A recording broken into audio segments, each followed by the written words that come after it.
Hello again, and welcome to Winning with the Wrangler at Dick Powell's Leadership Corner, brought to you by Earth, Wind, Fire, Water Training and Development, where our passion is building leaders of today and tomorrow. The information on today's program was gathered from many different places and many different people. If you hear yourself in our conversation today, please remember it is not all about you. Today, I'm going to do something I don't normally do, and that's read something right off the paper. Now, I have to tell you, I was going through some old paperwork and I found this letter, a letter to boys on manhood. It was written by Theodore Roosevelt, and I thought it was so good that I just might want to share it with you. Now, I'm going to go through it, then I'll probably go back and explain a little bit. It's just the fact that this was written a long time ago, and it still hits right on the nose of what we need to be doing. So let's get started. A Letter to Boys on Manhood by Theodore Roosevelt. No one can be a good American unless he is a good citizen. And every boy ought to train himself so that as a man he will be able to do his full duty to the community, to act in a way that will give them a country to be proud of. A man is a good citizen. No man is a good citizen unless he so acts to show that he actually uses the Ten Commandments and translates the Golden Rule into his life and conduct. And I don't mean by this an exceptional case under spectacular circumstances, but I mean the Ten Commandments and the Golden Rule in the ordinary affairs of everyday life. I hope boys will practice truth and square dealing and courage and honesty, so that when, as young men, they begin to take a part not only in earning their own livelihood, but in governing the community. Instead, the boys, even while only boys, can have a very real effect upon the conduct of the grown-up members of the community. For decency and square dealing are just as contagious as vice and corruption. Every healthy boy ought to feel and will feel that in order to amount to anything, it is necessary to have a constructive and not merely destructive nature. And if he can keep this feeling as he grows up, he has taken his first step towards good citizenship. The man who tears down and criticizes and scolds may be a good citizen, but only in the negative sense.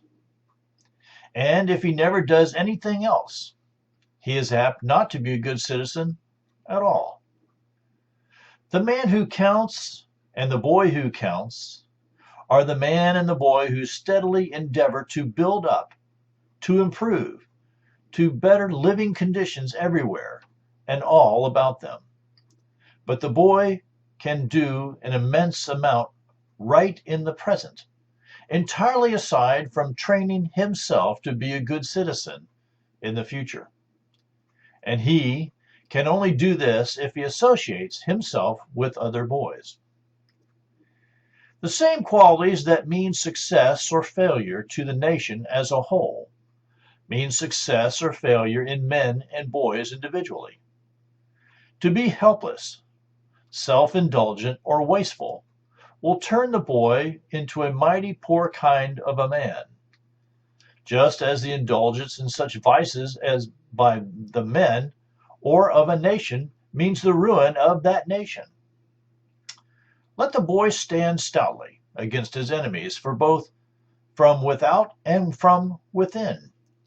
Let him show courage in confronting fearlessly one set of enemies and in controlling and mastering the others. Any boy is worth nothing if he has not got courage. Courage to stand up against the forces of evil, and courage to stand up in the right path. Let him be unselfish and gentle. as well as strong and brave. It should be a matter of pride to him that he is not afraid of anyone, and that he scorns not to be gentle and considerate to everyone, and especially to those who are weaker than he is. If he doesn't treat his mother and sisters well, then he is a poor creature no matter what else he does. Just as a man who doesn't treat his wife well is a poor kind of citizen, no matter what his other qualities may be. And, by the way, don't forget to let the boy know that courtesy, politeness, and good manners must not be neglected. They are the little things, because they are used at every turn in daily life. Let the boy remember also that in addition to courage, unselfishness, and fair dealing, he must have efficiency. He must have knowledge. He must cultivate a sound body and a good mind, and train himself that he can act with quick decision in any crisis that may arise. Mind, eye, muscle, all must be trained so that the boy can master himself and thereby learn to master his fate. It is signed, very sincerely yours, Theodore Roosevelt. As I read this, I have to tell you this came from one of the Boy Scout handbooks from 1909, I believe it was. It still stands today. In our country today, we hear a lot of backbiting. We hear a lot of underhanded dealing. We see a lot of things in our own lives, as well as in our families and our country, and our communities. One of the things that I really saw in this was he was talking about being a good citizen. Now, he was speaking to boys, but it doesn't matter what side of the boys or girls. It means of being a good citizen. It means being involved. Now, he does translate it to the Ten Commandments and the Golden Rule. And that makes it pretty simple to see. Unfortunately, most of us don't adhere to those. And we find it almost structurally closing in on us, if we even try. When he said this thing about not just in exceptional cases in the first paragraph, he meant that this is a day-to-day way to live your life. Knowing what your values are, what your things you will never do, you know, this is a big part of living that good life. I loved when he wrote in here, he said, I hope boys will practice truth and square dealing and courtesy and honesty, so that when as a young men they begin to take part not only in earning their own livelihood, but in governing the community. You see, if we're not involved in our community, all of a sudden what happens is, yes, you understand, a few people start monopolizing, and it's only their ideas. So if you're not involved, well, like Grandpa said, if you're not involved, you can't complain. That's a terrible way to live, I believe. So when Theodore Roosevelt was saying this, he was really making a statement of fact. No man is a good citizen unless he so acts to show that he actually uses Ten Commandments and translates the Golden Rule into his life and conduct. It amazed me as I read more about Theodore Roosevelt and his things he said and how he lived his life. I started to see that this man was governed by a set of values that we sometimes miss in today's world. When he went on in this and said, indeed, the boys, even while only boys, can have a real effect upon the conduct of grown-up members of the community, I have to say, this was almost a funny piece. We as adults are supposed to be setting the example for our young people, both in our word and our deed. And we seem to have lost how to have civil discourse with one another, how to have a conversation and even a disagreement and still walk away friends. And what he's saying here is the boys can really make a difference by acting that way and reversing it and becoming the role models for their adults. That's a crazy thought, isn't it? Here's the thing, though. He was really telling them that every boy had an opportunity to shine, had an opportunity to pay their own way, had an opportunity to help build the nation as we have it today. You see, he said very clearly that every healthy boy ought to feel and feel, well, an ordered amount of anything is necessary to be constructive. You see, and constructive means they need to be doing things that are for the well of themselves and those around them, and not merely destructive. You see, I know in nature of young people, I like to do those things myself. But as I grew, I realized that I was only hurting myself and not those around me, like I thought. So as they were growing up, he's really telling them to take that first step towards good citizenship. You see, and not tear down, but to build up those around him and the community. To build up better living conditions, not just for themselves, but those in their community. You see, he truly felt that the boy could do an immense amount of good things in the present. In the present, not in the future, but right then and there. And aside from training himself to be a good citizen in the future, he was training himself to be a good citizen in the now. He went on to say that he really needs to hang around other boys who are in the right mind as he is. You see, the mob mentality does take over, no matter what age you are or what sex you are. I'm going to tell you that mob mentality does take over in many different forms. Bullying. I've seen more bullying lately in the office than I did the classroom. It's a really terrible thing when grown-ups don't seem to be able to have that same piece of civility and just be nice to one another. It really is a sad tale. Theodore Roosevelt went on into this piece and he said the same qualities that mean success or failure to the nation as a whole mean success or failure in the men and boys individually. You see, he said to be helpless or self-indulgent or wasteful will turn the boy into a mighty poor kind of man, just as indulgence in such vices by men of the nation means the ruins of the nation. Over and over, he keeps stipulating the situation here that we have the power to make good choices and good decisions. And it's up to us to see that that happens. He said, let the boy stand stoutly against his enemies, both from without and from within. Again, he was talking about this piece of standing against right and wrong, doing what's right because it's the right thing to do. He said, any boy is worth nothing if he has not courage. Courage to stand up against the forces of evil, and courage to stand up in the right path. Let him be unselfish and gentle, as well as strong and brave.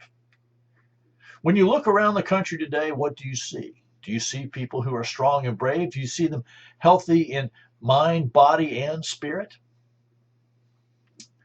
You see, leaders, the reason this really struck home to me was I realized in a lot of many things that we as leaders are not doing our job. And because we're not doing our job, the young people are not seeing. Because people do what people see and people repeat what people hear. That's why this became so important. Now, I did post this whole letter out on a certain area, and I got a lot of feedback that was really negative. People thought I was trying to tell them how to live their life. And really, I was just sharing the letter. I found that really disturbing, and that's why I've done this program today. You see, when Theodore Roosevelt went on to say, it should be a matter of pride to him that he is not afraid of anyone, and that he scorns not to be gentle and considerate to everyone, and especially to those who are weaker than he is. And he followed it up with a big sentence that we seem to struggle, us men in America today. Why, I don't know. But he followed it up with this sentence that really, I think, this is where I got a lot of negative feedback. He said, if he doesn't treat his mother and sisters well, then he is a poor creature no matter what else he does. Just as a man who doesn't treat his wife well is a poor kind of citizen no matter what his other qualities may be. I want you to think about that right there. Think about the people we have in places of power. How do they treat their wives? How do they treat their family? You see, I believe that's a sign as how they treat everyone else. I think Theodore Roosevelt did also. He went on to say that, hey, oh, by the way, don't forget to let the boy know that courtesy, politeness, and good manners must not be neglected. By golly, isn't that a great thing? When was the last time that you sat down at a dinner table with your whole family? And you had a napkin and your silverware were set out, and you actually had a wonderful conversation across the table, where people asked politely to have something passed to them. And when it was done, people actually pitched in and helped clean up. Good manners are something that I wish we could install back into our life, both in our schools and our homes and our churches and everywhere. But again, I believe that we've been pushing those off to the side so that we can please everyone and not really please ourselves. Love that song, by the way. He said that they are not little things because they are used in everyday life. These courtesies, these good manners, these politeness. Let every boy remember that in addition to courage, unselfishness and fair dealing. Come on. That's just, no lying, cheating, stealing. It's pretty simple right there, isn't it? And he must have efficiency. In other words, he have to know how to get things done. He must have knowledge. And he must cultivate a sound body and good mind, and train himself that he can act with quick decision in any crisis that may arise. Now, that's really the whole piece here. That was the whole piece in scouting of being prepared. But you can't be prepared in life if you're not willing to take some small risk, and take those small risks to learn, and take that small risk to actually fail and use failure as a learning tool. Theodore went on to say these things, that you needed to make sure that you kept your mind sharp, you kept your eyes focused, and you kept your muscles toned. I have to tell you that just in today's world, I don't see a lot of that. But I'm going to encourage you as leaders to pass that on. You see, we really can't help other people when we can't help ourselves. And that's a scary thought when you start really thinking about it. So what are you doing right now? I don't care if you're male or female, but what are you doing right now to ensure that you are able to make those quick decisions when a crisis does occur? Are you training yourself in your body and your mind? Are you keeping your eye focused on what is important instead of what the next door neighbor has? Are you keeping your muscles toned? It's an important piece. For those of us who spend sometimes way too much time sitting in this chair writing or speaking on stage or anything else, you have to understand it's important to keep those together. Because, quite frankly, if you let one go, the rest of them do too. He went on to say that when mind, eye, and muscle all must be trained so that the boy can master himself. Master himself. And then learn to master his fate.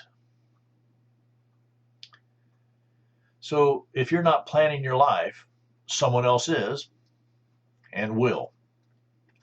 Is that mastering your fate? I truly enjoyed this piece today.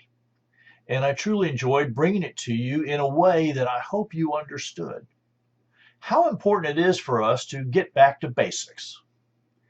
As leaders, I think that we need to spend some time really evaluating, are we there teaching the basics to other people?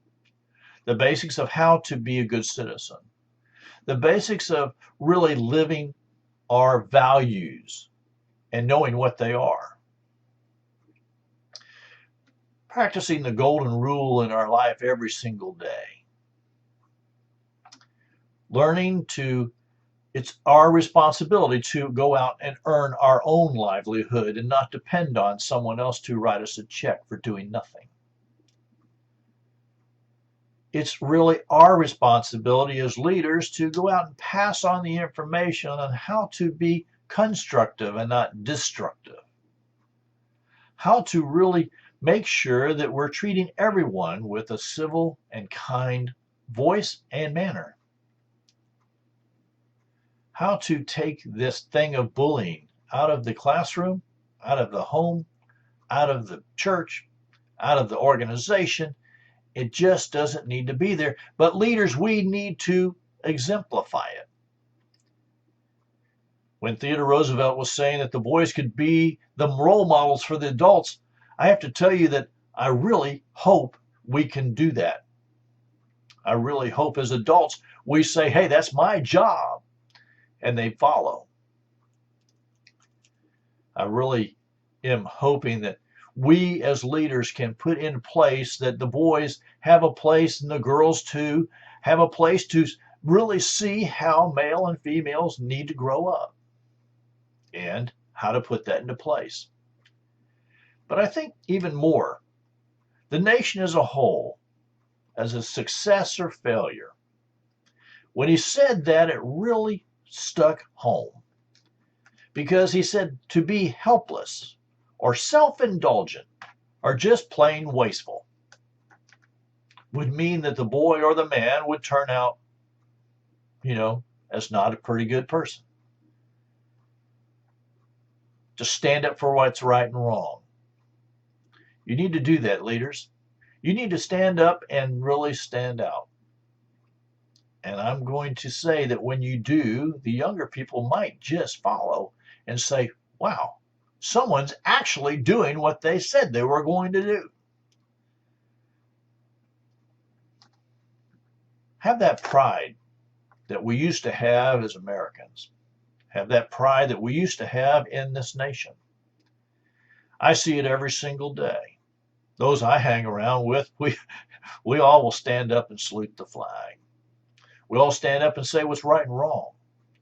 But these are the people I hang around with and I share my world with.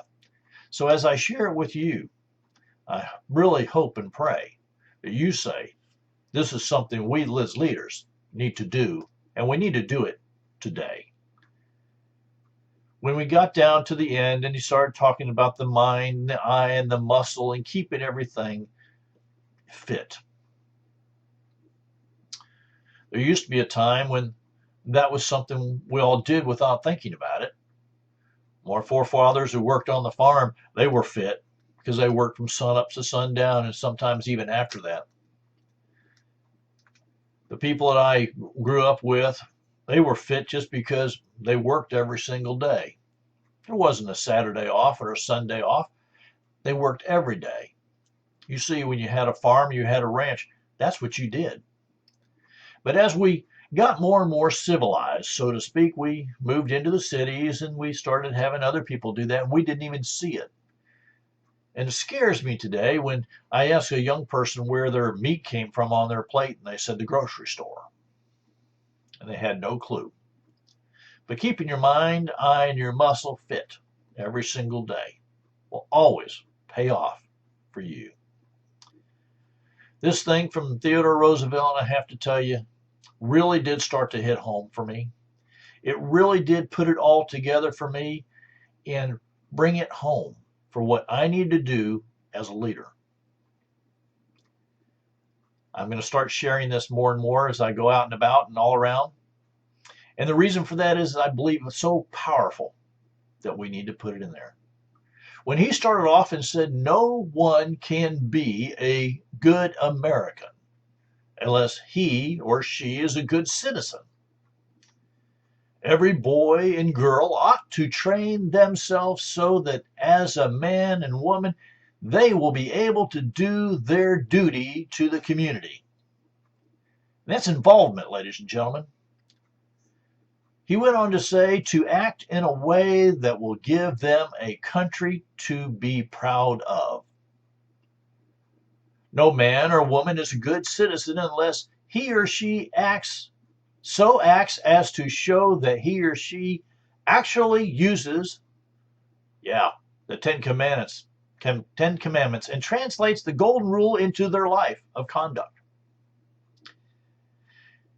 And I don't mean by this in exceptional cases under spectacular circumstances, but I mean applying the Ten Commandments and the golden rule in the ordinary affairs of everyday life. Imagine that. Everyday life. I hope boys and girls will practice truth and square dealing and courage and honesty so that when, as young men and women, they begin to take part not only in earning their own livelihood, but in governing the community. I know I've read each session probably more than one time. It just is that in strong pieces of equipment here, that it's given us thing that really makes us stand out as who we are. And it makes us stand out as what we can be. You see, this thing of any boy or girl is worth nothing unless they have the courage to stand up against the forces of evil and the courage to stand up in the right path.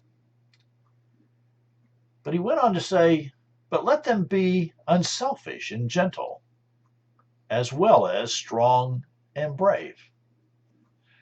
And those two things really hit me between the eyes. Because I was brought up and said that if you were strong and brave, you couldn't be unselfish and gentle. And I've learned over these years that those four qualities can be put together into a great person. And as we work with young people, as leaders, as we stand out and we stand up, those four things, if we get nothing else right, those four things, let them be unselfish and gentle, as well as strong and brave. I hope you've enjoyed today's program. It really is Theodore Roosevelt's letter to boy to manhood, but realize that it can be read any way you want. Now, on behalf of myself, Dick Powell, and the whole Leadership Corner team, I want to say thank you for being a part of today's program. My hope is that you've received a nugget of wisdom and guidance that will help you become a better leader. Now, if you have any questions or comments on today's program, don't hesitate. You can always call me, 727-422-1833. You can send me an email at dick@ewfw.org. You can even go to the website, take a look around, and click on that button and send me a note there, www.ewfw.org. And you know what? When you know for sure, when you want me to come and do a seminar on leadership and accountability, just give us a call here, 727-422-1833, and get on our calendar because we fill up pretty darn quick every year. And this is Dick Powell, the Leadership Wrangler, saying, ride hard. ride fast.